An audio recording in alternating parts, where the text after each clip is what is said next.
Hello friends, good morning. നമ്മുടെ Kerala T V സീരിയലിലേക്ക് എല്ലാവർക്കും സ്വാഗതം. ദേവയാനിയെ ഫോൺ എടുത്തിട്ട് ബാങ്കിൽ നിന്ന് വല്ല മെസ്സേജോ മറ്റോ വന്നിട്ടുണ്ടോ എന്ന് നോക്കുക കേട്ടോ.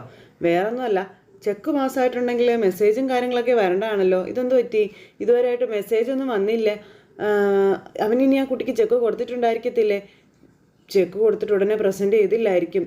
അതായിരിക്കും അങ്ങനെ വരാത്തതെന്നൊക്കെ പറഞ്ഞ് ദേവയാനി ഇങ്ങനെ സ്വയം പറഞ്ഞുകൊണ്ട് അവിടെ ഇരിക്കുക. സമയം ഇങ്ങനെ പോയിക്കൊണ്ടിരിക്കുക കേട്ടോ. അപ്പോൾ ഇതെല്ലാം കഴിഞ്ഞതിന് ശേഷം പിന്നെ കാണിക്കുന്നത് ജാനകിയും ജലജയും കൂടെ അവിടെ ഇരുന്ന് ഇങ്ങനെ സംസാരിക്കുക. നീ ഇങ്ങനെ ഒരു തീരുമാനം എടുത്തത് എന്തായാലും നന്നായി. ഏടയ്ക്ക് ആ കൊച്ചിനെ പുറത്തേക്കൊന്ന് ചുറ്റാൻ കൊണ്ടുപോകണം, അല്ലെങ്കിൽ ഇതിനകത്തിരുന്നതിന് വേറെ ഉറയ്ക്കുമെന്നൊക്കെ പറഞ്ഞ് ജലജ പറഞ്ഞു കൊടുക്കുക കേട്ടോ. പിന്നെ അത് കഴിഞ്ഞാൽ പിന്നെ അവളുടെ പാട്ടിനങ്ങ് പോകുമെന്നും പറഞ്ഞ്. ഏതായാലും നിന്റെ മോൻ അവൾക്ക് സന്തോഷമുള്ള ഒരു പ്രവൃത്തിയും ചെയ്യുമെന്ന് എനിക്ക് തോന്നണില്ല. എന്ത് ചെയ്യാൻ എൻ്റെ പൊന്ന് ജലജെ, അച്ഛനും മോനും ആദർശവും എൻ്റെ അച്ഛനും എല്ലാം ഒരേ സ്വഭാവക്കാരായി പോയില്ലേ എന്ന് പറഞ്ഞിരിക്കുമ്പോഴാണ് അങ്ങോട്ടേക്ക് അനാമിക മോള് വരുന്നത്. അനാമികയെ കണ്ടപ്പോഴത്തേക്കും അയ്യോ ഭയങ്കര ചിരിയൊക്കെ ചിരിച്ചിങ്ങനെ ഇരിക്കുവാണ് രണ്ടമ്മായിമ്മമാരും കൂടെ ചേർന്ന്. അതിലും വലിയ ചിരിയായിട്ടാണ് അനാമിക വരുന്നത്. വന്ന് അമ്മയ്ക്കരികിലേക്ക് ചെന്ന താമസം അമ്മ പിടിച്ച് അടുത്തങ്ങ് ഇരുത്തി. നമുക്കെല്ലാവർക്കും കൂടെ ഒന്ന് പുറത്ത് പോയിട്ട് വരാം മോളെ. എന്തായാലും അനി മോളെ പുറത്തേക്കൊന്നും കൊണ്ടുപോകുന്നില്ല. മോളാണെങ്കിൽ ഇതിനകത്തിരുന്ന് മുഷിഞ്ഞു എന്ന് മനസ്സിലായെന്ന് പറയുമ്പം ഞാനിത് അങ്ങോട്ട് പറയാനിരിക്കുമായിരുന്നു അമ്മയെന്ന് അനാമിക. സാധാരണ കല്യാണം കഴിഞ്ഞാൽ ഈ സമയത്തൊക്കെ ഭാര്യമാരെ പുറത്തേക്കൊക്കെ കൊണ്ടുപോകുന്നതാണല്ലോ. അവർക്കിഷ്ടപ്പെട്ട സ്ഥലത്തൊക്കെ കൊണ്ടുപോകും. ഇവിടെയാണെന്നുണ്ടെങ്കിൽ ഞങ്ങളുടെ ജീവിതത്തിൽ ഒരു ഹണിമൂൺ പോലും ഉണ്ടായിട്ടില്ലെന്ന് പറയുന്നത് കേട്ടപ്പോൾ ഉണ്ടാവത്തില്ല. അവൻ്റെ ഏട്ടത്തിമാർക്കൊന്നും ആ ഭാഗ്യം ഉണ്ടായിട്ടില്ലല്ലോ മോളെ. അതുകൊണ്ട് തന്നെ അഭിയും ആദർശും ഹണിമൂൺ ട്രിപ്പിനൊന്നും പോയിട്ടില്ല. അപ്പം പിന്നെ മോൾക്ക് അതിനുള്ള അവസരം ഉണ്ടാക്കാനേ അവളുമാർ സമ്മതിക്കുമെന്നൊക്കെ ഈ ജലജ നേരം ചോദിക്കാം. എൻ്റെ മൂത്തേട്ടത്തെയും ആദർശേട്ടനും കൂടി പുറത്തൊക്കെ ചുറ്റാൻ പ്ലാൻ ചെയ്ത സമയത്തല്ലേ വല്യമ്മ അത് തടഞ്ഞതെന്ന് ചോദിച്ചു. അല്ലെങ്കിൽ അവർ ടൂറ് പോകില്ലായിരുന്നോ എന്ന് ചോദിക്കുമ്പം പോകാനേ പറ്റിയില്ല. അതിന് മനപ്രയാസമൊക്കെ എന്തായാലും ഉണ്ടാകുമല്ലോ അവൾക്ക്. അപ്പം പിന്നെ മോളുമായിട്ട് പോകാൻ അവൾ സമ്മതിക്കുമോ? ഇല്ല മോളെ, ഒരിക്കലും സമ്മതിക്കത്തില്ല. എന്ന് വെച്ചാൽ മോള് പറയുന്നതിനേക്കാളും അവൻ്റെ അമ്മ പറയുന്നതിനേക്കാളും നയന പറയുന്നതേ ഇപ്പം അതിന് കേൾക്കത്തുള്ളൂ. അത് കേട്ടപ്പോൾ മോള് വിഷമിക്കൊന്നും വേണ്ട കേട്ടോ, അവൻ്റെ ഈ സ്വഭാവത്തിനൊക്കെ മാറ്റം വരുമെന്ന് പറഞ്ഞ് ജാനകി പറയുമോ. നിങ്ങൾക്കൊരു കുഞ്ഞ് ജനിച്ചു കഴിഞ്ഞാൽ ഇതിനൊക്കെ ഒരു പരിഹാരം ഉണ്ടാകും മോളെ. അവൻ ഇന്നുവരെ എനിക്കൊരു നല്ല ഭർത്താവായിട്ടില്ല. അപ്പോഴാണ് അവൻ്റെ ഒരു കുഞ്ഞെന്നും പറഞ്ഞുകൊണ്ട് അനാമിക മനസ്സിൽ പറയുക. അപ്പോൾ മോളിനി ഒന്നും ആലോചിക്കേണ്ട, നമുക്ക് പോവാം എന്നും പറഞ്ഞിങ്ങനെ മൂന്നെണ്ണങ്ങളും കൂടെ കെട്ടി ഒരുങ്ങി പോകാൻ നിൽക്കുമ്പോഴാണ് അങ്ങോട്ടേക്ക് നമ്മുടെ ആദർശ് കയറി വരുന്നത്. ആദർശിനെ കണ്ടപ്പോഴേക്കും മൂന്നെണ്ണങ്ങളും കൂടെ പരസ്പരം അങ്ങോട്ടും ഇങ്ങോട്ടും നോക്കുക. ആദർശിനാണെങ്കിൽ ഇത് വിറ്റുകളെ കാണുന്നത് പോലും ഇപ്പം ഇഷ്ടമല്ല. എങ്കിൽ പോലും ആദർശ് ഇവരുടെ അടുത്തേക്ക് കയറി ചെന്നു കേട്ടോ. അപ്പോൾ വന്നല്ലോ, ഭാര്യ വീട്ടിൽ പോയിട്ട് വരുമായിരിക്കുമല്ലോ എന്ന് ചോദിക്കുമ്പോൾ അതെന്താ ഭാര്യ വീട്ടിൽ പോകുന്ന അത്ര മോശം ഏർപ്പാടാണോ എന്ന് ചോദിച്ചു നമ്മുടെ ആദർശ്. സ്വന്തം സുഖം നേടി സുഖം നോക്കി സ്വന്തം വീട്ടിൽ നിൽക്കുന്നവളെ ഏത് നേരവും പോയി കാണാൻ അനന്തപുരിയിലെ ആണുങ്ങൾക്ക് ചേർന്ന സ്വഭാവമാണോടാ അന്ന് ജലജ. അന്തസ്സുള്ള ആണുങ്ങളൊന്നും അങ്ങനെ പോവില്ലെന്ന് ജാനകി പറയുമ്പം എനിക്കേ ഇച്ചിരി അന്തസ് കുറവേളയമ്മേ, അതുകൊണ്ടാണ് ഞാൻ പോയത് എന്ന് ആദർശ് ജാനകിയോട് മുഖത്തടിച്ചതുപോലെ മറുപടിയും കൊടുത്തു. ഇടയ്ക്കിടയ്ക്ക് എനിക്ക് എൻ്റെ ഭാര്യയെ കാണണം എന്ന് തോന്നുമ്പോൾ അവളുടെ ഫോട്ടോ എടുത്ത് നോക്കേണ്ട കാര്യമൊന്നും എനിക്കില്ല. ഇവിടെ അടുത്ത് തന്നെ അവളും താമസിക്കുന്നതെന്ന് ആദർശ് പറഞ്ഞു. അത് കേട്ടപ്പോൾ മുൻപുണ്ടായിരുന്ന വീടിനേക്കാളും അടുത്താണല്ലോ ഇപ്പം നീ അവൾക്കൊരു വീടെടുത്ത് കൊടുത്തിരിക്കുന്നതെന്ന് ചോദിക്കുമ്പം അതെ, എനിക്ക് കാണണമെന്ന് തോന്നുമ്പോൾ പെട്ടെന്ന് പോയി കാണാൻ വേണ്ടിയിട്ടാണ്, അതിനുവേണ്ടി തന്നെയാണ് ഞാൻ വീടെടുത്ത് കൊടുത്തതെന്ന കാര്യം ആദർശ് അങ്ങനെ അങ്ങ് പറയുമ്പോൾ അന്തം വിട്ട് നോക്കി നിൽക്കും അനാമിക. മുത്തശ്ശനും മുത്തശ്ശിയും എന്നോട് അങ്ങനെ തന്നെയാണ് പറഞ്ഞിട്ടുള്ളതെന്ന് നമ്മുടെ ആദർശ് പറഞ്ഞേ. എങ്കിലും ഇങ്ങനൊരു വീട് ഞാൻ എവിടെയും കണ്ടിട്ടില്ലെന്ന് അനാമിക.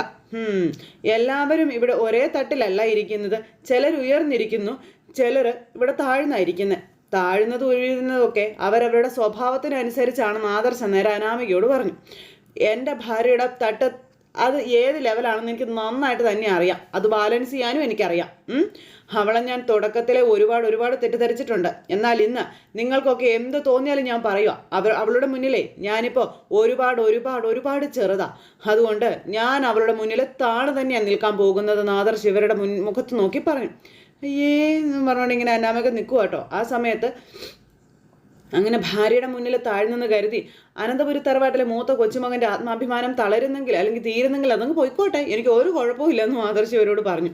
എൻ്റെ ഭാര്യയാണ് ശരി എന്നെക്കാളും, അങ്ങനെയുള്ളവരുടെ മുന്നിൽ തോറ്റു കൊടുത്തെന്ന് കരുതി എന്താ കുഴപ്പമെന്നും ആദർശ് ഇവരോട് ചോദിച്ചു. എന്നും പറഞ്ഞുകൊണ്ടെങ്കിൽ നിൽക്കുക അനാമിക ഇഷ്ടപ്പെടാതെ. അങ്ങനെ അതും പറഞ്ഞ് നമ്മുടെ ആദർശ് അവിടെ നിന്ന് അങ്ങോട്ടേക്ക് പോയി. ആദർശ് അത്രയും പറഞ്ഞിട്ട് പോയി കഴിഞ്ഞപ്പം എന്താ ജാനകി ഇതൊക്കെ, കൈവശം കടുത്ത കൈവശം എന്നും പറഞ്ഞ ജാനകി നിൽക്കുമ്പോൾ അതാ സത്യം. അല്ലെങ്കിൽ പിന്നെ ഇങ്ങനെയൊക്കെ പറയുമോ എന്ന് അനാമിക പറയാ. അപ്പോഴത്തേക്കും പോയ ആദർശ് തിരിച്ചങ്ങ് വന്നു ഇവറ്റകൾ പറയുന്നത് കേട്ടിട്ട്. എങ്കിലേ ഒരു കാര്യം അങ്ങ് ചെയ്യാം. ആ കൈവേഷം എനിക്ക് എവിടെ നിന്നാണോ എൻ്റെ ഭാര്യയും ഭാര്യ വീട്ടുകാരും തന്നതെന്ന് കണ്ടുപിടിച്ചിട്ട് നീയേ അതിൽ കുറച്ച് കൊണ്ടുവന്ന് എനിക്ക് കൊടുക്ക്. എന്നിട്ട് അവൻ നിന്നെ സ്നേഹിക്കുമോ എന്ന് നീ നോക്കാൻ പറഞ്ഞു. കൂട്ടത്തിലെ മർമ്മത്തിനിട്ട് എന്നെ ചവിട്ട്. അപ്പോൾ ദേ ഒരു കൈവശവും ലോകത്താരെയും മയക്കി എടുക്കാനോ കീഴ്പ്പെടുത്താനോ കഴിയില്ല. അതൊക്കെ കാശുണ്ടാക്കാൻ വേണ്ടി ചില തട്ടിപ്പുകാർ പറഞ്ഞു പരത്തുന്നതാണെന്നും പറഞ്ഞ് നമ്മുടെ ആദർശങ്ങൾ കൊടുത്തു അനാമികയ്ക്കിട്ട്. ആദ്യം മാനപ്പൊരുത്തം വേണം, പിന്നെ മനസ്സുകൾ തമ്മിലുള്ള സ്നേഹവും ഐക്യവും വേണം. അവിടെ നല്ലൊരു ജീവിതം ഉണ്ടാവും, നന്നായിട്ട് ജീവിക്കാനും പറ്റുമെന്നും പറഞ്ഞ് ആദർശം അവളെ എടുത്തിട്ട് കോട്ടഞ്ഞു നാണം കേട്ട് അവളങ്ങനെ നിൽക്കുവാണ് അവിടെ. പറയാനുള്ളത് മുഴുവനും പറഞ്ഞ് അവളുടെ വായ അടപ്പിച്ചിട്ട് നമ്മുടെ ആദർശം അവിടെ നിന്നങ്ങ് പോയിട്ടോ. ആദർശം അങ്ങ് കയറിപ്പോയി കഴിഞ്ഞപ്പോഴത്തേക്കും 3 എണ്ണങ്ങളും കൂടെ ഇങ്ങനെ നിൽക്കുകയാണ് അവിടെ. ആ സമയത്ത് പിന്നെ കാണിക്കുന്നത് ദേവയാനിയെയാണ്. ദേവയാനിയാണെന്നുണ്ടെങ്കിൽ അവിടെ ഇരിക്കുക. അപ്പോഴാണ് മകൻ അമ്മയുടെ അരികിലേക്ക് ചെല്ലുന്നത്. നിന്നെ ഞാൻ കാത്തിരിക്കുമായിരുന്നെന്ന് അമ്മ മോനെ കണ്ടപ്പോൾ പറയുക. നീ ചെക്ക് കൊടുത്തില്ലേ? അത് ഞാൻ അപ്പം തന്നെ കൊടുത്തായിരുന്നല്ലോ എന്ന് ആദർശ്. എന്നിട്ട് അവരത് ബാങ്കിൽ പ്രസൻറ്റ് ചെയ്തില്ലേന്ന് ചോദിച്ചു. അതെനിക്ക് അറിയില്ല അമ്മേന്ന് ആദർശ് പറയുമ്പോൾ. പ്രസൻറ്റ് ചെയ്തെങ്കിൽ എനിക്ക് മെസ്സേജൊക്കെ വരുമല്ലോ. മെസ്സേജ് ഇതുവരെ വന്നിട്ടില്ലെന്ന് ദേവയാനി അന്നേരം പറഞ്ഞേ. അപ്പോൾ ഞാൻ ചെക്ക് കൊടുത്തപ്പോൾ അത് വേണ്ടെന്ന് ആ കുട്ടിയും അവരുടെ ഹസ്ബൻഡും ഒക്കെ പറഞ്ഞായിരുന്നു എന്ന് പറഞ്ഞു. പിന്നെ ഞാനത് നിർബന്ധിച്ച് അവരുടെ കയ്യിലേക്ക് കൊടുത്തതേ. ഇനിയിപ്പോൾ അവരത് പ്രസൻറ്റ് ചെയ്യുമെന്നൊന്നും എനിക്ക് അറിയില്ല എന്ന് പറയുമ്പോൾ, അങ്ങനെയെങ്കിൽ അവരുടെ അക്കൗണ്ട് നമ്പർ നീ എന്താ വാങ്ങാതിരുന്നത്? നമ്മുടെ അക്കൗണ്ടിൽ നിന്ന് ക്യാഷ് അങ്ങോട്ടേക്ക് ട്രാൻസ്ഫർ ചെയ്താൽ പോരെന്ന് ചോദിച്ചപ്പം അത് വേണ്ടെന്നാണ് പറഞ്ഞത്. പിന്നെ നമ്മൾ അവരെ നിർബന്ധിക്കുന്നത് ശരിയാണോ അമ്മേ? പിന്നെ ഇപ്പോൾ എന്തായാലും ചെക്ക് വാങ്ങിയല്ലോ, ഇനിയിപ്പോൾ പ്രസൻറ്റ് ചെയ്യുന്നുണ്ടെങ്കിൽ ചെയ്യട്ടെ.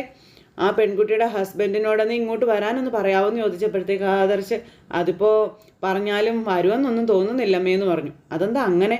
അത് പിന്നെ അമ്മേ വേറെ ഒന്നും കൊണ്ടല്ല അമ്മേ, ഇവിടേക്ക് വന്നു കഴിഞ്ഞാലേ എന്തെങ്കിലും പാരിതോഷികം വാങ്ങിക്കേണ്ടി വരുമെന്ന് അവർക്കറിയാം. അതുകൊണ്ട് വരാനുള്ള സാധ്യതയൊക്കെ വളരെ കുറവാണ്.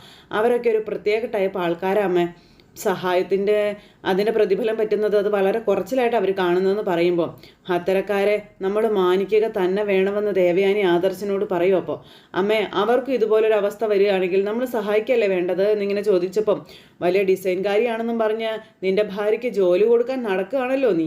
അത് ഒഴിവാക്കിയിട്ട് ഈ പെൺകുട്ടിക്ക് എന്തെങ്കിലും ഒരു ജോലി കൊടുക്കാൻ നോക്കാൻ പറഞ്ഞു അന്നേരം നമ്മുടെ ദേവയാനി. അപ്പോൾ ആ പെൺകുട്ടി വരുമെങ്കിൽ ഞാൻ ഉറപ്പായിട്ടും അവൾക്ക് ജോലി കൊടുക്കും അമ്മയെന്ന് പറഞ്ഞു ആദർശ്. എന്തായാലും അസുഖമൊക്കെ മാറിയിട്ട് എനിക്ക് അവളെ ഒന്ന് കാണണം, കണ്ടേ തീരുമെന്നും പറഞ്ഞുകൊണ്ട് ദേവയാനി തറപ്പിച്ച് ആദർശനോട് പറഞ്ഞു.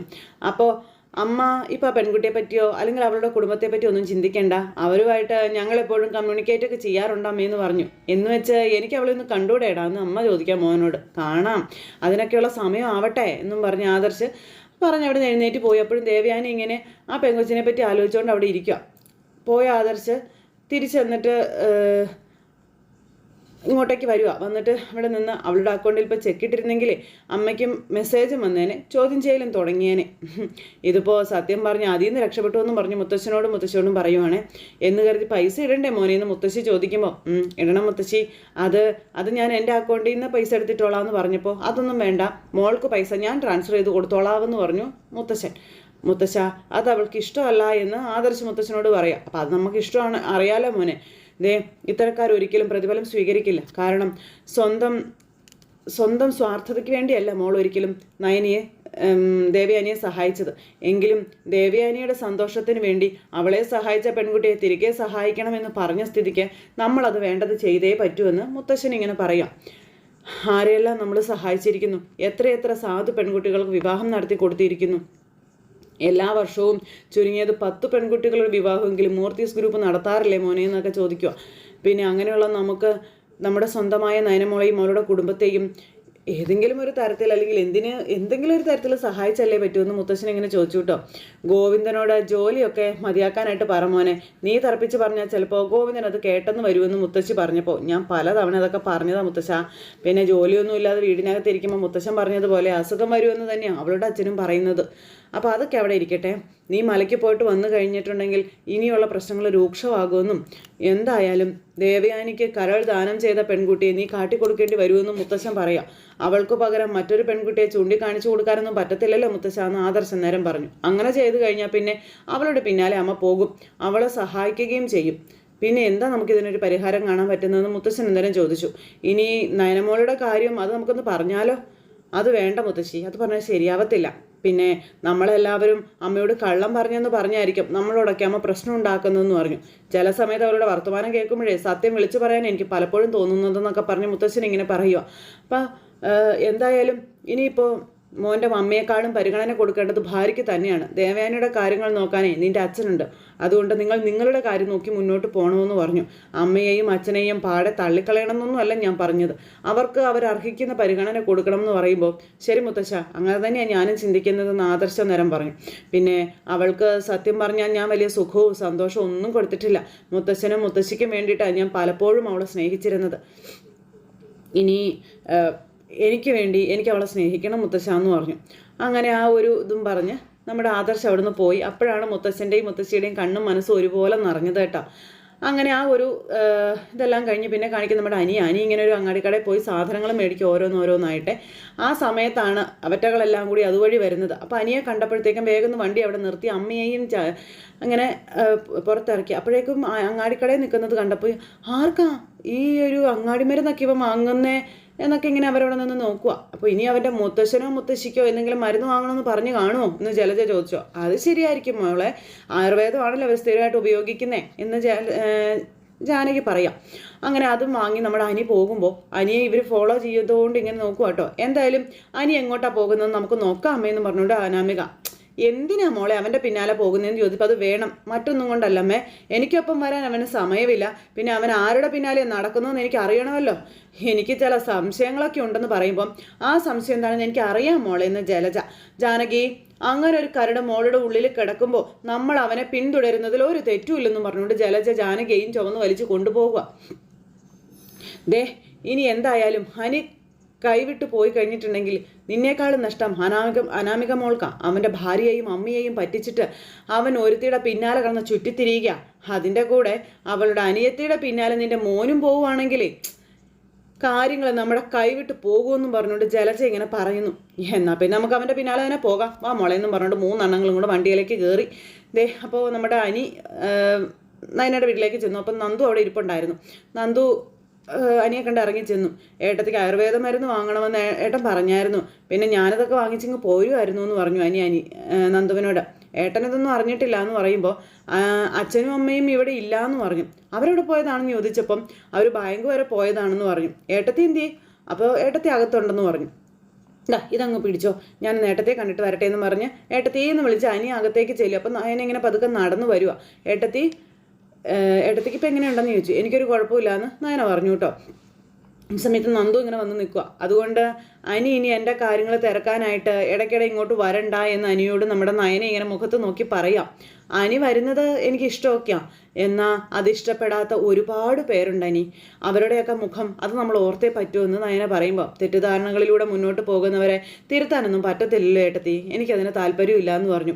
ഇപ്പോൾ നന്ദുവിൻ്റെ കാര്യം തന്നെ എടുത്ത് ആലോചിച്ച് നോക്കുക. ആരെങ്കിലും ഇതുപോലുള്ള സംസാരമായിട്ട് വന്നു കഴിഞ്ഞാൽ അവരുടെ കരണത്തടിച്ച് പ്രതികരിക്കുന്ന ഒരാളായിരുന്നു നന്ദു. അങ്ങനെയുള്ള ആൾ ഇപ്പോൾ വീടിനകത്ത് ശരിക്കും തളയ്ക്കപ്പെട്ടതുപോലെ ആയില്ലേ. ശരിക്കും കൂട്ടുകൂടി നടക്കുന്നവരെ എതിർത്തവരെ ഇപ്പോൾ നന്ദുവിൻ്റെ കൂടെ പുറത്തൊക്കെ ചുറ്റിക്കറങ്ങാൻ പോലും എന്നോട് പറഞ്ഞു തുടങ്ങിയെന്ന് നമ്മുടെ അനി ഇങ്ങനെ പറയുമ്പം അതെന്തായാലും ഞാനും പറയുന്നുണ്ട്. നിങ്ങൾ തമ്മിലുള്ള കൂട്ട് അധികം വേണ്ട എന്നാണ് ഞാൻ പറഞ്ഞതെന്ന് നമ്മുടെ നയന പറയാം. അപ്പോഴും അനി ഇങ്ങനെ നന്ദുവിനെ നോക്കുക കേട്ടോ. ആ സമയത്ത് നമ്മുടെ അനിയും നന്ദും കൂടെ കണ്ണിൽ നോക്കുന്നതൊക്കെ നയന ശ്രദ്ധിക്കുന്നുണ്ട്. പാവത്തിന് പേടിയായി തുടങ്ങി. അങ്ങനെ അവർ തമ്മിൽ സംസാരിച്ചുകൊണ്ട് അങ്ങനെ നിൽക്കുക. ആ ഒരു ഇതിൽ അനി പൊയ്ക്കോ, അനി ഒത്തിരി നേരം ഇവിടെ നിൽക്കണ്ട, വന്ന സ്ഥിതിക്ക് ഒരു ചായ കുടിക്കുക, എന്നിട്ട് പൊയ്ക്കോളാൻ പറഞ്ഞു. അപ്പം ഞാൻ ചായ എടുക്കാമെന്ന് പറഞ്ഞ് നമ്മുടെ നന്ദു അകത്തേക്ക് പോകാൻ തുടങ്ങുമ്പോഴത്തേക്കും പുറത്തൊരു വണ്ടിയുടെ ശബ്ദം. നോക്കുമ്പോൾ ആരാ അവറ്റകളെല്ലാം കൂടി വന്നേക്കുക. എല്ലാ എണ്ണം കൂടെ വന്നു കഴിഞ്ഞപ്പോഴത്തേക്കും അയ്യോ എന്നും പറഞ്ഞുകൊണ്ട് ഇവരവിടെ നിൽക്കുക കേട്ടോ. പേടിച്ച് വിറച്ച് വീട്ടിലേക്ക് വന്നങ്ങ് ഇറങ്ങിക്കഴിഞ്ഞപ്പോഴത്തേക്കും ജാനകിയുടെ ഒക്കെ മുഖം അമ്മെന്നും പറഞ്ഞിരിക്കുന്നത്. കാരണം മകനെ കണ്ടല്ലോ. അനി ആകെ കുഴപ്പമായല്ലോ എന്ന് നയന ഇങ്ങനെ പറഞ്ഞു കേട്ടോ. ഇപ്പം എങ്ങനെയുണ്ട്? അവൻ്റെ വീടല്ല നോക്കുന്നത്, എന്നെയും അമ്മയെയും അല്ല അവൻ നോക്കുന്നത്. ഇവിടെ ഇപ്പോൾ അവൻ്റെ ഒരു ഏട്ടത്തിയുണ്ട്, അവളുടെ അനിയത്തിയുണ്ട്, പിന്നെ അവളുടെ അച്ഛനും അമ്മയും ഉണ്ട്. അവരുടെ പിന്നാലെ അവൻ ചുറ്റിത്തിരിയുന്നതെന്നും പറഞ്ഞ് ഇങ്ങനെ അനാമിക തുള്ളിച്ചാടി പറയുമ്പം എൻ്റെ ജാനകി മോൾ ഇതേപ്പറ്റി പറയുമ്പോഴേ ഞാനത് ഇത്രത്തോളം ഉണ്ടാകുമെന്നൊന്നും കരുതിയില്ല കേട്ടോ എന്നും പറഞ്ഞ് ജലജ കൊളുത്തി വിടുക. ആയുർവേദ കടയിൽ നിന്നും അവളുമാരുടെ അച്ഛനും അമ്മയ്ക്കുള്ള കുഴമ്പും കഷായം ഒക്കെ ആയിരിക്കും അവൻ വാങ്ങിച്ചുകൊണ്ട് വന്നതെന്നൊക്കെ ജലജ ഇങ്ങനെ പറയുമ്പോൾ ജാനകിയൊക്കെ പല്ലുറമ്മി പിടിച്ചാൽ ഇങ്ങനെ നിൽക്കുന്നത്. തുള്ളിച്ചാടി ജാനകി തന്നെ ആദ്യം കയറി ചെല്ലുന്നത്. ജലജയാണെങ്കിൽ ഭയങ്കര സന്തോഷത്തിലാണ്. എന്തായാലും ഇവർക്കൊപ്പം വന്നതുകൊണ്ട് ഇന്നത്തെ ദിവസം സന്തോഷിക്കാനുള്ള ആ ഒരു വകുപ്പൊക്കെ നേരിട്ട് കാണാൻ പറ്റുമെന്ന് പറഞ്ഞുകൊണ്ട് ഇങ്ങനെ ജലജ പുറകെ കയറി ചെല്ലുക. അപ്പോഴത്തേക്കും തുള്ളിച്ചാടി ഉറഞ്ഞിങ്ങ് കയറി വന്നു ജാനകി. എന്താടാ നിന്റെ ഉദ്ദേശം? നീ എന്തിനാ ഇവിടേക്ക് വന്നതെന്ന് ചോദിച്ചു. അത് പിന്നെ ഏട്ടത്തിക്ക് ചെറിയ പനിയും ജലദോഷവും ഉണ്ടെന്ന് ഏട്ടൻ പറഞ്ഞിരുന്നു. അപ്പോൾ അതിന് കുറച്ച് മരുന്ന് വാങ്ങിച്ചുകൊണ്ട് വന്നതാണെന്ന് അനി പറയാം. നീ മരുന്ന് വാങ്ങുന്നതൊക്കെ ഞങ്ങൾ കണ്ടടാ, എന്നിട്ടാണ് ഞങ്ങൾ നിന്റെ പിന്നാലെ വന്നത്. നിന്റെ യാത്ര എവിടെ അവസാനിക്കുന്നതെന്നൊന്നും അറിയണമായിരുന്നു, അതിനു വേണ്ടി വന്നതാണെന്ന് ജാനകി പറയാം. ആ സമയത്ത് നയനയും നന്ദു ആകെ ടെൻഷനായിട്ട് നിൽക്കുക. അനാമിക തുറിച്ചു നോക്കി അങ്ങനെ നിൽക്കുമ്പോൾ, മോനെ അനി, നിന്റെ ഭാര്യയെ പുറത്ത് കൊണ്ടുപോകാൻ നിനക്ക് സമയമില്ല, എന്നാൽ ഇവിടേക്ക് വരാൻ നിനക്ക് ഇഷ്ടം പോലെ സമയമുണ്ടല്ലോ എന്ന് ജലജ അനിയോട് പറയൂ കേട്ടോ. അത് കേട്ട് കഴിഞ്ഞപ്പോൾ ഇവർക്കാണ് ഭയങ്കര ടെൻഷൻ. സമയമില്ലെങ്കിൽ ഇവൻ സമയം കണ്ടെത്തും. കാരണം ഇവൻ ഏറ്റവും പ്രിയപ്പെട്ടതേ ഈ നിൽക്കുന്നവരാണെന്നൊക്കെ അനാമിക അന്നേരം അവിടെ നിന്ന് ഘോര പ്രസംഗിക്കുന്നുണ്ട്.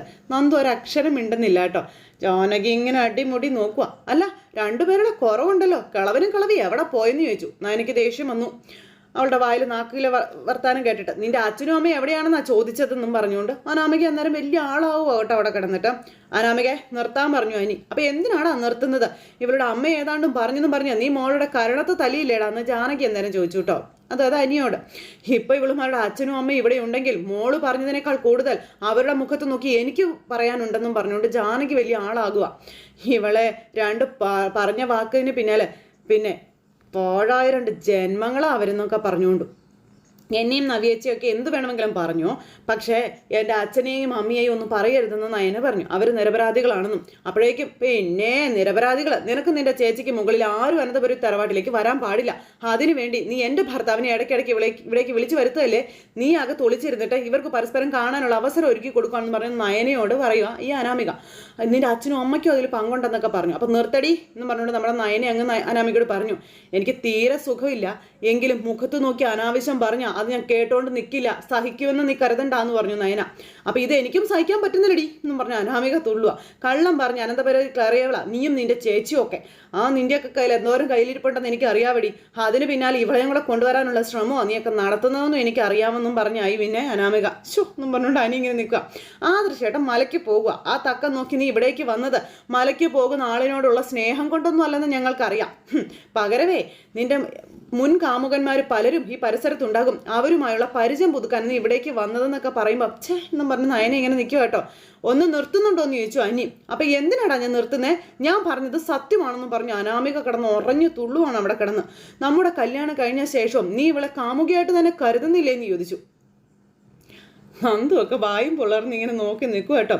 ഇവള് നിന്നെ പ്രേമിക്കുന്നില്ലേ എന്ന് ചോദിക്കണം. എന്നും പറഞ്ഞ് ഇവർ നിൽക്കുന്നു. അതുപോലെ ഇവൾക്കും ഉണ്ട് രഹസ്യക്കാർ ഒരുപാട് ഉണ്ടെന്ന് പറയുമ്പോൾ അത് നിന്റെ സംസ്കാരമാണെന്ന് നയന പറഞ്ഞു കേട്ടോ. നിന്റെ അച്ഛനും അമ്മയും അങ്ങനെ ഒരു സംസ്കാരത്തിലാണ് നിന്നെ വളർത്തിയത്. അതിന്റെ ഗുണമാണ് നീ ഇപ്പോൾ ഈ കാണിച്ചുകൊണ്ടിരിക്കുന്നതെന്ന് പറഞ്ഞപ്പോഴത്തേക്കും നയനെ പിടിച്ചൊരു ഒറ്റ തള്ളായിരുന്നു അനാമിക. അപ്പോഴേക്കും നയന പോയി അയ്യോ എന്നും പറഞ്ഞു വീണു. വേഗം തന്നെ നന്ദു ചേച്ചി എന്നും പറഞ്ഞുകൊണ്ട് ഇങ്ങനെ പിടിച്ച് എഴുന്നേൽപ്പിച്ചു കേട്ടോ. ആ സമയത്ത് വയറ് പൊത്തിപ്പിടിച്ചാൽ നയന എഴുന്നേൽക്കുന്നത്. അങ്ങനെ നയനെ പിടിച്ച് തള്ളിയില്ല. അപ്പോഴത്തേക്കും ജാനകിയൊക്കെ ഇങ്ങനെ ഭയങ്കര കൽപ്പിൽ നിൽക്കുക. ഈ സമയം നമ്മുടെ നയനെ പതുക്കെ ചേച്ചിയെ പിടിച്ചേൽപ്പിച്ചു. ഒരു തരത്തിലാണ് നയനയെ പിടിച്ചേൽപ്പിച്ചത്. നയനെ അന്നേരത്തേനും വയറ് പൊത്തിപ്പിടിച്ചിങ്ങനെ എഴുന്നേറ്റ് വന്ന് ഇങ്ങനെ നിൽക്കുക. നന്ദുവിനെ സഹിക്കുക. അപ്പോൾ ചേച്ചി എന്തെങ്കിലും കുഴപ്പമുണ്ട് ചേച്ചി, എന്തെങ്കിലും പറ്റിയ ചേച്ചി എന്നൊക്കെ ഇങ്ങനെ ചോദിക്കുന്നുണ്ട് നന്ദു. ഇല്ല കുഴപ്പമില്ലെന്ന് പറഞ്ഞുകൊണ്ട് നമ്മുടെ നയനെ ഇങ്ങനെ വയറ് പൊത്തിപ്പിടിച്ച് നിൽക്കുമ്പോഴത്തേക്ക് ഇവളുമാരിങ്ങനെ എത്തി വലിഞ്ഞ് നോക്കുക എന്താന്നുള്ളൊരിത്. അനാമികയ്ക്ക് ഒരു കൂസലും ഇല്ല. കല്ലിന് കാറ്റ് പിടിച്ചതുപോലെ രാക്ഷസി അവിടെ അങ്ങനെ നിൽക്കുവാണ്. നന്ദു അങ്ങ് ചെന്നില്ലേ അവളുടെ നേരെ. നന്ദു ചെന്നിട്ട് അവളെ തുറിച്ച് നോക്കി ഇങ്ങനെ അങ്ങ് നിൽക്കുന്നു.